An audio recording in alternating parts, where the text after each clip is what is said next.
Hello నమస్తే welcome to my channel say something. Screen మీద చూస్తున్నారు కదా, ఆనంద్. యాక్చువల్గా ఆనంద్ సినిమా చేయడానికి వాళ్ళ కారణం ఏంటంటే ఇవాళ కమల్ని ముఖర్జీ గారి బర్త్డే. యాక్చువల్గా ఆవిడ బోర్న్ అయింది ఎప్పుడంటే మనకి అదే కమల్ని ముఖర్జీ గారి బర్త్డే అనమాట. ఆవిడ ఇవాళ మార్చి 4th పుట్టారు ఏకంగానే. ఆ విధంగా చూసుకుంటే వారి బర్త్డే వివరాలు అవన్నీ కనుక చూసుకుంటే అవి తర్వాత పర్సనల్గా చెప్పుకోవచ్చు. అయితే ఆనంద్ సినిమా గురించి చెప్పుకునే ముందు, ఆనంద్ సినిమాకి ముందు శేఖర్ కమ్లా గారు డాలర్ డ్రీమ్స్ అని చెప్పేసి ఒక సినిమా చేశారు. అది బాగా సక్సెస్ అయింది. అది ఒక డాక్యుమెంటరీ లాంటి సినిమా అన్నమాట. చాలా బాగా సక్సెస్ అయింది. సక్సెస్ అవడంతో అప్పట్లో అందరికీ విమర్శకులు ప్రశంసలు కూడా పొందారు ఆ సినిమా ద్వారా విమర్శకులు ప్రశంసలు పొందడంతో అది కొన్ని చోట్ల బాగా ఇక్కడికంటే కూడా మెయిన్ ఎక్కువగా ఫారిన్లో ఆడింది. అంటే విదేశాల్లో కూడా బాగా అక్కడ తెలుగు వారు అందరూ చూడడంతో అందరూ ఏమనుకున్నారంటే మంచి ఒక ఒక టేస్ట్ ఉన్న డైరెక్టర్, లేటెస్ట్ డైరెక్టర్ వచ్చాడని చెప్పేసి అందరూ అనుకున్నారన్నమాట. ఈ కమల్ని ముఖర్జీ గారి వివరాల గురించి చెప్పుకోవాలంటే అనుకున్నాం కదా, ఆవిడ 4th March 1984లో పుట్టారు. యాక్చువల్గా ఏజ్ వచ్చి 40. కోల్కతా వెస్ట్ బెంగాల్లో పుట్టారు. వారి ఫాదర్ వచ్చి మెరైన్ ఇంజనీర్. యాక్చువల్గా మదర్ వచ్చి హౌస్ వైఫే. ఆవిడ కూడా చిన్న వర్క్ చేసేవారు, టీచర్ అనుకుంటాను ఆవిడ యాక్చువల్గా. సో ఈ విధంగా బెంగాలీ కపుల్ పుట్టిన ఆవిడ 2004లో ఫిర్మిలేంగే అని చెప్పేసి ఒక హిందీ సినిమా చేశారు. అయితే ఆ సినిమా చేస్తున్నప్పుడే ఆనంద్ సినిమా ఆఫరు కమల్ని ముఖర్జీ గారికి ఒక యాడ్ ద్వారా చూసి శేఖర్ కమ్లా గారు తీసుకోవడం జరిగిందన్నమాట. ఆ విధంగా కమల్ని ముఖర్జీ గారు తెలుగులోకి వచ్చాక బాగా సక్సెస్ అయ్యారు. తెలుగులోనే కదా, ఈవెన్ తమిళ్ కూడా కొన్ని సినిమాలు చేశారు. కానీ లిమిటెడ్ సినిమాలు చేసినప్పటికీ కమల్ని ముఖర్జీ గారికి చాలా మంచి క్రేజ్ ఏర్పడింది. చాలా మంచి సినిమాలు చేశారు. ఆవిడ చేసిన కొన్ని సినిమాలైన ఇంపాక్ట్ ఏంటంటే ఆనంద్ కానీ, అలాగే గమ్యం కానీ, గోదావరి కానీ, రాఘవన్ అని ఆయనతో ఒక సినిమా చేశారు. ఎవరితో, కమలాసన్ గారు, తమిళ్లో అది పెద్ద హిట్టు. అలాగే తెలుగులో కూడా చాలా మంచి సినిమాలు చేసుకుంటూ వచ్చారు. ఎక్కడ కూడా ఖాళీ ఉన్నప్పటికీ, అంటే హ్యాపీ డేస్లో ఒక క్యారెక్టరు, అలాగే శేఖర్ కమ్లా గారి ద్వారా అనుకుంటాం కదా అది హ్యాపీ డేస్, అందుగురించి దాంట్లో క్యారెక్టర్ సరదాగా చేశారు. అలాగే చాలా మంచి సినిమాలు అన్నమాట. మెయిన్ గమ్యం, ఈ గోదావరి, ఆనంద్, ఈ 3 సినిమాలు ఆవిడకి విపరీతమైన ఇంపాక్ట్ ఇచ్చాయి. చాలా మంచి సినిమాలు ఇవన్నీ కూడాను. సో ఆ విధంగా చేసుకుంటే యాక్టింగ్ కెరీర్లో చాలా మంచి సినిమాలు చేశారు. కొన్ని విషయాలు కూడా ఆవిడ గురించి ప్రత్యేకంగా చెప్పుకోవాలి అంటే సినిమాలు ఉన్నాయి. ఇంకా ఎదరెదర కొన్ని వచ్చాక మిడిల్ క్లాస్కి సంబంధించి కొన్ని చేసుకుంటూ వచ్చారు. అలాగే కమలాసన్ గారితో అది గమ్యం కానీ, కొన్ని తమిళ సినిమాలు చేసుకుంటూ వచ్చారు. మమ్ముట్టి గారితో మలయాళంలో మన్యంపులి అనే సినిమా ఒకటి చేశారు. అది చాలా పెద్ద హిట్, మన్యంపులి. ఆ విధంగా చూసుకుంటే లిమిటెడ్ సినిమాలు చేసి చాలా పెద్ద సక్సెస్ అనమాట. ఇంకా ఆవిడకి సంబంధించిన పర్సనల్ డీటెయిల్స్ ఇవి. కమల్ని ముఖర్జీ గారికి మరొకసారి బర్త్డే విషెస్ తెలియజేసుకుంటూ at the same time Anand సినిమాకి సంబంధించిన వివరాలకు వెళ్దాం. ఆనంద్ సినిమాకి అనుకున్నాం కదా, అంతకుముందు డాలర్ డ్రీమ్స్ అనేటువంటి సినిమాకి ఆయనకు మంచి పేరు రావడంతో తెలుగులో ఆయన సెర్చ్ చేయడం మొదలుపెట్టారు. ఎవరు, మన ఈయన శేఖర్ కమ్లా గారు ఓ మంచి సినిమా తీయాలి. అయితే తీయాలనుకున్నప్పుడు అందరినీ సంప్రదించారు, కానీ ఆయన దగ్గర బడ్జెట్ ఎవరు పెట్టడానికి ముందుకు రాలేదంటే ఆ సబ్జెక్ట్ విన్న వాళ్ళు చాలామంది ఇదేదో నువ్వు చేసినట్టే, ఇంతకుముందు డాలర్ డ్రీమ్స్ తీసినట్టే ఒక ఏంటంటారు దాన్ని, ఒక డాక్యుమెంటరీలా కనబడుతోంది శేఖర్, ఇది అవ్వదేమో, వర్కౌట్ అవ్వదేమో అంటే ఫ్రెండ్స్తో కలిపి, అలాగే ఫాదర్ అండ్ మదర్తో కలిపి కొంచెం ఆయన తీసుకున్నారనమాట. ఆ విధంగా శేఖర్ కమ్లా గారు ఇంకా ఆ సినిమా గురించి అయితే కొన్ని ఫ్లాట్కి సంబంధించిన వివరాలు అవి మనం తెలుసుకునే ముందు సినిమాకి సంబంధించిన వివరాలు తెలుసుకుందాం. డైరెక్షన్ వచ్చి శేఖర్ కమ్లా గారు, స్టోరీ కూడా ఆయనే. తర్వాత సినిమాటోగ్రఫీ వచ్చి విజయ్ సి కుమార్ గారు. ఇంతకుముందు చేశారు 2-3 సినిమాలు, చాలా బాగా చేశారు. శేఖర్ కమ్లా గారికి 1-2 సినిమాలు కూడా చేశారు ఆయన. తర్వాత ఎడిటింగ్ వచ్చి మార్తాండికే వెంకటేష్ గారు, సీనియర్, బాగా చేయగలరు, చూసుకోక్కలే, ఎక్సలెంట్గా డిజైన్ చేసుకుంటూ వెళ్ళారు. తర్వాత మ్యూజిక్ వచ్చి రాధాకృష్ణన్ గారు, కేఎం రాధాకృష్ణన్. ఆయన కొన్ని సినిమాలు చేశారు, గోదావరికి, దీనికి, ఇంకా కొన్ని సినిమాలకి చేశారు. ముఖ్యంగా శేఖర్ కమ్లా గారికి ఈయన చేసిన ఈ 2 సినిమాలు కూడా హైలైట్ అని చెప్పచ్చు. అద్భుతమైన మ్యూజిక్ డైరెక్టర్ ఇచ్చారు ఆయన.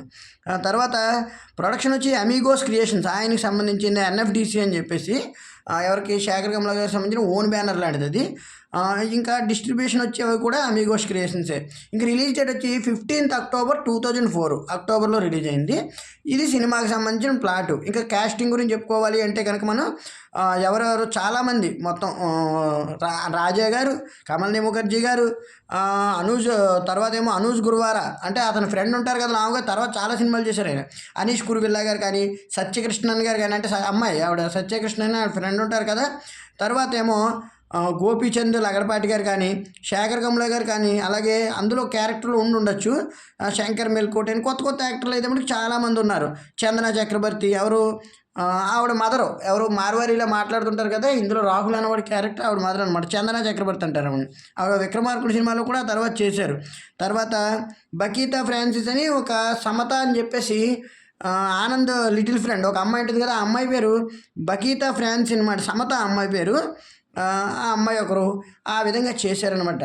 ఈ వీళ్ళందరూ కూడా సంబంధించి స్టార్ క్యాస్టింగ్, చాలా మంచి క్యాస్టింగ్, సింపుల్ క్యాస్టింగ్తో నీట్గా చేశారు సినిమాని. ఇక అంటే సినిమా ప్లాట్ వివరానికి వెళ్తే మంచి కాఫీ లాంటి సినిమా అని టైటిల్ పెట్టారు దీనికి. ఫస్ట్ 2 రోజులు చూసిన వాళ్ళు డాక్యుమెంటరీ చూసినట్టు ఉందన్నారు. అయితే నాకు తెలిసిన మిత్రుల ద్వారా అప్పట్లో ఆ సినిమాకి సంబంధించి ఒకళ్ళిద్దరు చెప్పింది ఏంటంటే, సినిమాని ప్లెజెంట్గా చూడాలన్నా ఎస్పెషల్లీ మార్నింగ్ షోలు మ్యాట్నీలు కూడా కాదు, ఫస్ట్ షో కానీ సెకండ్ షో కానీ చూడాలి, అది కూడా కూల్గా, మనం ఎటువంటి టెన్షన్ లేకుండా వెళ్తే కనుక ఆ సినిమాని మించిన సినిమా లేదని స్పెషల్గా చెప్పారు. నిజంగా ఇది మనం ఎప్పుడైనా ఏ టెన్షను లేనప్పుడు సరదాగా ఏదైనా ఒక టీవీలో నైట్ టైం కానీ ఒక 9 to 12 అంటే మిడ్ నైట్ అంటారు మామూలుగా, అంటే పడుకునే ముందు నైట్ షోలు అంటాం కదా, ఆ టైమింగ్ కానీ లేకపోతే ఫస్ట్ షో అంటే 6 to 9 ఏ ఈవినింగ్ టైం కానీ సరదాగా పెట్టి చూస్తే ఎక్స్ట్రాడినరీ ప్లెజెంట్ కూడా, స్పీకర్స్ పెట్టుకుని ఇండివిజువల్గా కూడా చూసినా చాలా మంచి సినిమా. ఎందుకంటే ఆ కాఫీ లాంటి సినిమా అన్నందుకు అందులో ఎక్కువ శాతం కాఫీ తాగుతున్నట్టు చూపిస్తారు వాళ్ళిద్దరిని. అంతలా కాఫీ తాగుతారో లేదో తెలియదు కానీ మా ఇళ్ళల్లో చిన్నప్పుడు తాగేవారు. ఎందుకంటే చాలా మటుకు మనం చాలామందిని చూస్తే పూర్వం ఎక్కువగా బ్రాహ్మిన్స్కి అలవాటు ఉండేది, తర్వాత అందరికీ పాకింది. చాలామందికి ఆ కాఫీ అలవాటు వైశ్యాస్ టీ తాగేవాళ్ళు ఎక్కువ ఉంటారు.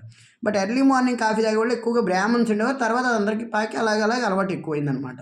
సో ఆ విధంగా కాఫీ లాంటిదని చూపించడం చాలా బాగుంటుంది. ఇక ప్లాట్ వివరంలోకి వెళ్తే కనుక ఇందులో ఒక చిన్న పెయిన్ ఉన్న స్టోరీ, అంటే హీరోయిన్కి ఒక చిన్న బ్యాక్ డ్రాప్లో హీరోతో తెలియని సంబంధం ఉండి ఆ హీరో తను పెళ్లి చేసుకోవడానికి రావడం అనేటువంటి తటస్థిస్తుంది. అది ఎలాగంటే కమల్ని ముఖర్జీ గారి ఫాదర్ మదర్ ఒక పెళ్లికి బయలుదేరుతారు. ఒక పెళ్లికి బయలుదేరినప్పుడు అంటే చిన్న వయసులో తను రమ్మంటే తను రానంటుంది, ఏదో కోపంతోనే ఏదో మొత్తానికి ఏదో లేట్ అయిందని ఏదో కొంచెం ఆయన చిరాకు పడతారు. ఫాదర్ రా అమ్మ త్వరగా అంటే, నేను రాని మీరే వెళ్ళిరండి అంటుంది. వెళ్తున్నప్పుడు పాపం అనుకోకుండా యాక్సిడెంట్ అవుతుంది. ఆ యాక్సిడెంట్ చేసింది ఎవరో కాదు, రాజా గారి ఫాదరే చేస్తారు. చేయడంతో పాపం ఇంకా అతను కూడా డిసప్పాయింట్ అయిపోతే వాళ్ళు రూపా అని అతను చనిపోతూ ఆ అమ్మాయి వాళ్ళ ఫాదర్ ఎవరు కమల్ ముఖర్జీ ఫాదర్ ఆయనకు ఫోటో ఇస్తారు, పేరు చెప్తారు, ఫోటో కూడా రూపా అంటారు అంతే. ఆ తర్వాత ఇంకా పాపం ఆయన మ్యాడ్ అయిపోతారు. అంటే ఈ విధంగా చెప్పుకోవాలంటే మైండ్ సెట్ పాడైపోతుంది ఎవరిది, రాజా గారి ఫాదర్ది. ఆ తర్వాత వాళ్ళ అమ్మగారే అవి డీల్ చేయడం. ఇతను ఫ్రెండ్ ఉంటాడు ఎవరు, అదే అనుకున్నాం కదా అజయ్ కురువిల్లా అని ఎవరు, అతను అనమాట అనీష్ కురువిల్లా, ఇతను ఫ్రెండ్ అన్నమాట. వీళ్ళందరూ కలిసి వీళ్ళకి రిలేటివ్స్, విధంగా ఫ్రెండ్స్ కూడా, వీళ్ళందరూ కలిసి ఆ వ్యాపారాన్ని చూస్తుంటారు. రాజా గారు కూడా వ్యాపారంలో ఎదిగాక చదువుకుని అని చూస్తుంటారు. ఒకానొక సందర్భంలో ఈ అమ్మాయి మ్యారేజ్ జరుగుతోందని తెలిసి తీసుకుని వస్తారన్నమాట. ఎవరిని, రాజా గారిని, అనీష్ కురువిల్లా గారిని, ఎవరు వాళ్ళ ఫాదర్. వాళ్ళ అమ్మగారు కూడా వెళ్ళి పంపిస్తే అక్కడికి వచ్చాక ఈ అమ్మాయి రూపా అని అతను వెతుక్కుంటూ రావటం, వచ్చాయి ఆ అమ్మాయి చేతిలో డబ్బులు ఏవి కట్ట కింద ఏముంటే అవి తీసి పెట్టేస్తారు. పెట్టేస్తే ఆ అమ్మాయి ఆశ్చర్యపోతుంది, నేనని చెప్పేసి చెప్తూ, నువ్వేం పర్లేదమ్మా నేను ఉన్నానని చెప్పడంతో ఆ అమ్మాయి ఏంటి ఇతను ఎలా ప్రవర్తిస్తున్నాను. అయితే ఆ మ్యారేజ్ చేసుకునే వ్యక్తి ఎవరంటే రాహుల్ అని చెప్పేసి తన ఫ్రెండ్ ఉంటారు, కొలీగ్, అంటే ఆఫీస్కి సంబంధించి ఒక విధంగా మేనేజర్ లాంటివి అనమాట. ఆయన దాంతో ఏమవుతుందంటే ఆ మేనేజర్ గారితో ఆ మ్యారేజ్ సెట్ చేసుకున్నప్పుడు అతను మంచివాడు కదా, అంటే మంచివాడే, వాళ్ళ అమ్మగారు కొంచెం పెత్తనం ఎక్కువ.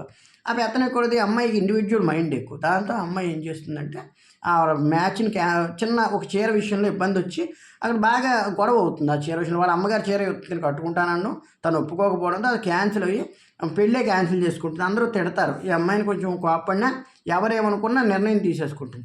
అయితే రాజా గారు ఈ అమ్మాయిని చూసి తెలియకుండానే ఇష్టపడతారు. అంటే వాళ్ళ ఫాదర్ చేసిన పని వల్ల ఆయన డిస్టర్బెన్స్ అని పక్కన పెడితే ఆ అమ్మాయిని స్వతహాగా ఎదుగుతున్న తీరేది గమనించిన ఆయన గమనిస్తారనే అనుకోవాలి మనం, ఎందుకంటే ఆయనకు అవన్నీ తెలియకుండా అక్కడికి రారు. ఆ విధంగా అవన్నీ గమనించిన ఆయన ఆ అమ్మాయిని ఇష్టపడి ఆ అమ్మాయి ఉంటున్న ఇంట్లోనే దిగి అక్కడి నుంచి ఆ అమ్మాయి వెనకాల పడటం, ఆ అమ్మాయి చేసే ప్రతి పని అబ్జర్వ్ చేస్తే అట్ ద సేమ్ టైం ప్రతి క్షణం తనకి అండగా నిలవటం.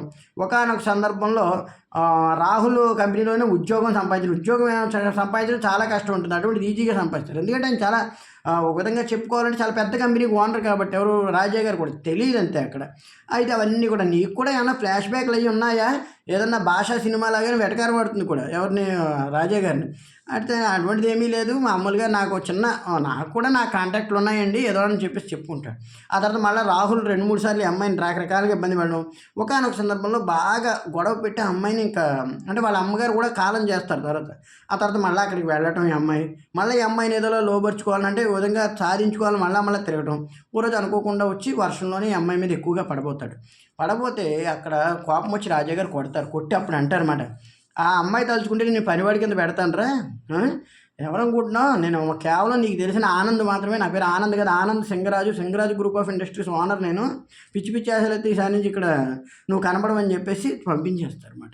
అంతకుముందే అతను ఒకసారి ఉద్యోగం సంపాదించినప్పుడు అతనికి ఎలా ఇచ్చేశారు జాబ్ అని చెప్పేసి అడిగినప్పుడు, ఇతను ఓనర్ ఉంటారు కదా, ఎవరు కమల్ కొంచెం ఓనర్, ఆయన చాలా సినిమాల్లో చేశారు మనకి.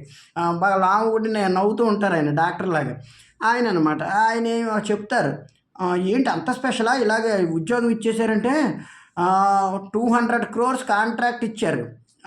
Anand Singaraju group of industries నుంచి. అంత గొప్ప గ్రూప్ నుంచి వచ్చిందంటే అంత స్పెషల్ క్యాండిడేట్. డీటెయిల్స్ క్యాచ్ చేయొచ్చు అంటే నో అని చెప్పేసి చెప్తారన్నమాట. అంటే అతను చెప్పేస్తారు, అతన్ని క్యాచ్ చేయడానికి నువ్వు వీల్లేదని. ఎప్పుడైతే ఆనంద్ ఇతనని తెలిసిందో ఆవిడ కోపం పడతారు కమల్ని ముఖర్జీ, నువ్వు కావాలి నాతో అబద్ధం చెప్పావు. అప్పుడు వాళ్ళ అమ్మగారు వాళ్ళు వచ్చి ఈ అమ్మాయిని పరిచయం చేసుకోవడం. ఒకరోజు ఎర్లీ మార్నింగ్ లేవగానే తడుపుతుంటారు ఆయన అక్కడ ఇంట్లో. చూస్తుంది అతన్నే, చూడమ్మా రూపా, మీ నాన్నగారికి యాక్సిడెంట్ జరిగిన దగ్గర నుంచి వారు కూడా అలా అయిపోయారు. అతను కూడా తన జీవితాన్ని కొలిపారు. తన జీవితంలో ఏదైనా మంచి పేరు ఆనందం ఉంది అంటే అది రూపా అన్న పేరుతోనే. ఆ రూపా అనే పేరుని అలా తలుచుకుంటుంటారని చెప్పేసి ఆవిడ తీసుకెళ్ళి అంతా చూపించడం, అంతా బాగుంటుంది. అప్పుడు ఆనంద్తో నీకేంటమ్మా, ఆనంద్ నీకు నచ్చాడంటే, ఆనంద్ ఉంటే హ్యాపీగా అనిపిస్తుంది అంటే, చాలా బాగుంటుంది లైఫ్ అనిపిస్తుంది, ఒక్కొక్కసారి తన ధైర్యం అనిపిస్తుంది అంటే వాళ్ళిద్దరూ తిరిగి రావటం. అయితే చివరిలో ఆవిడ ఒక మాట చెప్తారు, ఇక్కడ నీకు నిజం చెప్పాలమ్మా రూపా, తన ఆనంద్ చెప్తాడు నీకు ఆ నిజం అంటే.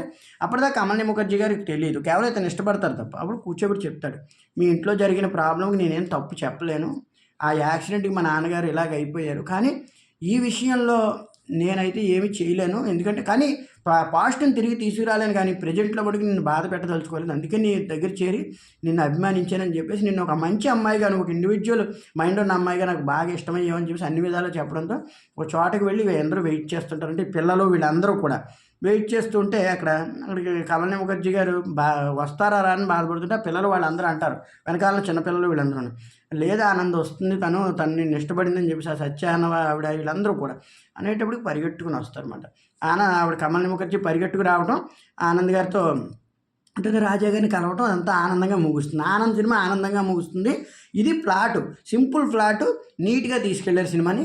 ఇక పాటలు ప్రాణం పోసారని చెప్పచ్చు రాధాకృష్ణన్ గారు. ఎక్స్ట్రాడినరీ మ్యూజిక్ అనమాట నిజంగా. సౌండ్ ట్రాక్ కనుక చూసుకుంటే, ఎందుకంటే వచ్చే నల్ల మబ్బుల్లాగాని వాన సాంగ్ కానీ ఫస్ట్ సాంగ్ కానీ, తర్వాత యమునా తీరం సంధ్యారాగం అన్న పాట ఫస్ట్లోని. ఫస్ట్ ఈ పాట ఎలా ఉంటుందంటే, ఎదలో రాగం ఎదుటే మౌనం అని చెప్పేసి, ఎదలో గానం ఎదుటే మౌనం అని చెప్పేసి అంత పాట ఉంటుంది ఫస్ట్ని. హరిహరన్ గారు చాలా అందంగా పాడారు పాట. చివరిలో వీళ్ళిద్దరూ కలుసుకున్నప్పుడు యమునా తీరం సంధ్యారాగం అని పాట ఉంటుంది, అది చిత్ర గారు హరిహరన్ గారు పాడారు, ఎక్స్ట్రాడినరీగా పాడారు. తర్వాత ఇంకా మంచి పాట, నువ్వేనా నా నువ్వేనా అని చెప్పేసి చాలా బాగుంటుంది పాట అది కూడాను. వచ్చే నల్ల మబ్బులాగా చెప్పుకున్నాం కదా.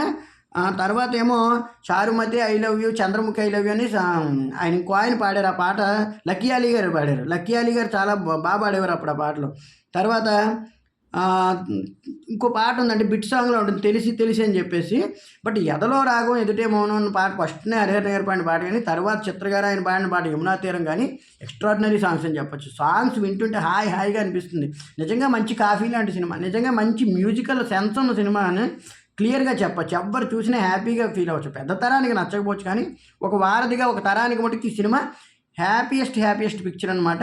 హాయిగా అలాగే మంచి ఫస్ట్నే చాలా కామెడీ అది బాగుంటుంది. ఆ అమ్మాయి విషయంలో చిన్న పాప ఉంటుంది, అస్తమా అనేది అతను బుక్ చేసేస్తూ ఉంటుంది. ఓ దగ్గర అతను గవుక్కుని వెనక నుంచి నడుస్తుంటే అమ్మాయిని చూసేటని సరదాగా అంటుంది, రూపా ఆనంద్ అంటున్నాడు, అదే రూపాని ఎవరైనా వెనక నుంచి చూడాలి పడిపోవాలంటున్నారు, కానీ అక్కడ బుక్ అయిపోతుంటాడు. అలాగే అమ్మాయి బండి విషయంలో బుక్ అయిపోతాడు, అలా ప్రతి దాంట్లోనూ బుక్ అయిపోతుంటాడు. కానీ అతను తెలియని బలాన్ని ఆ అమ్మాయికి ఇస్తుంటాడు అనమాట. ఆ అమ్మాయి అదే నమ్ముతుంది, తనకు ప్రతి క్షణం ఆనందం ఇచ్చి ఆ మనిషి కావాలనుకుంటుంది.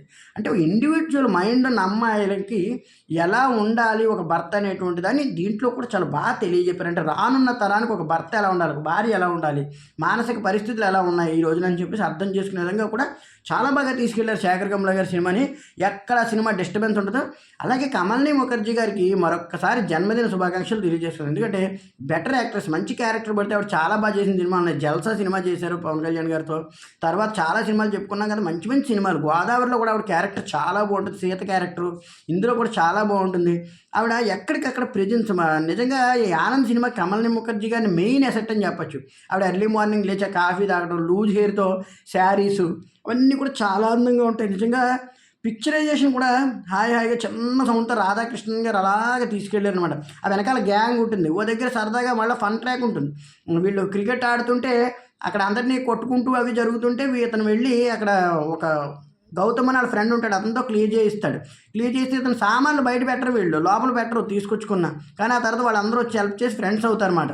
అతను ఎవరు బాబు అంటే కజిన్, మా కజిన్ అంటే ఇంకెంతమంది కజిన్లు ఉన్నారు బాబు నీకు, ఇంకా పోలీస్ ఆఫీసర్లు కజిన్లే, అందరూ కజిన్లే, ఈ వచ్చినవాడు కజినే అని చెప్పేసి అంటుంటారు. అతన్ని అయితే ఇంక అస్తమానికి పిలుస్తుంటాడు అనీష్ కురువిల్లా గారిని. ఆ అమ్మాయి తిట్టింది నేను వెళ్ళిపోతాను, మళ్ళీ మా అమ్మాయి గురించి వెనక్కి వెళ్ళిపోతుంటాడు రాజా గారు. అంటే ఇక్కడ ప్రేమ అనేటువంటిది, అభిమానం అనేటువంటిది వదులుకోలేరు అన్నమాట. ఇద్దరికిద్దరు వదులుకోలేరు. ఒక విధంగా అతను తిడుతూనే ఉంటుంది, అతనంటే అభిమానిస్తూనే ఉంటుంది, అతని గురించి రకరకాలుగా వండి పెడుతూ ఉంటుంది. అవన్నీ కూడా వీళ్ళిద్దరి మధ్య చాలా బాగుంటాయి. సినిమా ట్రాక్ అంతా బాగుంటుంది. అందులో పెద్ద ఆవిడ ఒక ఆవిడ ఉంటారు, ఆవిడ అంటుంది ఫస్ట్, నువ్వు నాకు తెలుసు, మీ నాన్న నాకు తెలుసు, అంతా బాగుంటుంది, నీకు అంతా మంచి జరుగుతుంది అని. So please watch movie, please subscribe.